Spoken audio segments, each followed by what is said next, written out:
Sir, ano ba format niyan? Sorry po sa paghingi po ng ilang detalye. Kasi ito po, babasahin ko lang po yung portion, I hope you don't mind, Congressman, doon po sa under item number 131, Undersecretary Maria Catalina Cathy E. Cabral.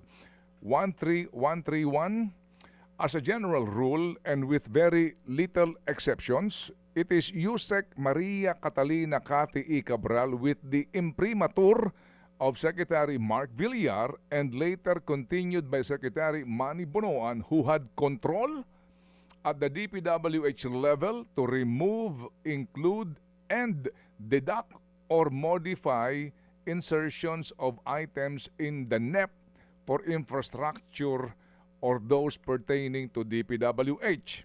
Second, 132. Yusek Cabral would tell me that she would communicate and meet legislators to inform them of the amount of their allocations and ask them for titles of projects that they want to include in the DPWH budget. Next, in a matrix of process flow that I have prepared, which I am attaching here to as Annex N, Yusek Cabral has total influence and authority in preparing and finalizing the NEP for infrastructure. Okay, dyan muna ako.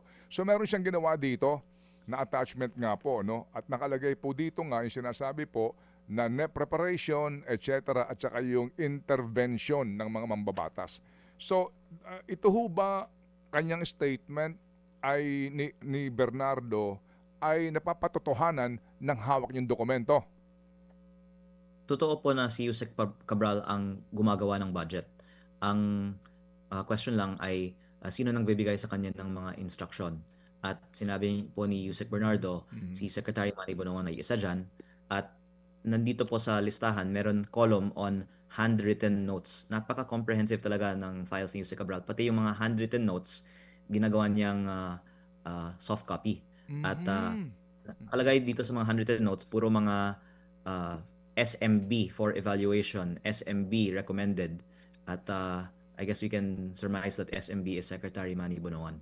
Okay.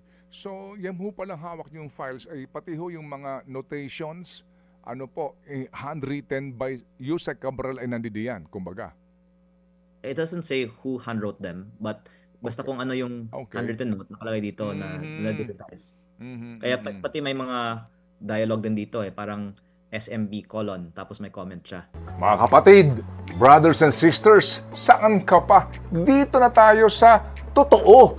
Dito na tayo sa True FM. Mga kapatid, mag-subscribe and follow po kayo sa social media accounts ng True Network PH. Yan po kami. Hanapin nyo lang True Network PH, Facebook, Instagram, YouTube, TikTok, and podcast. Mapa Apple or Spotify man yan, mahahanap nyo kami. Lahat ng mga napapanood at napapakinggan nyo po sa programa, nasa social media accounts namin yan. So, paano mga kapatid? See you sa social media!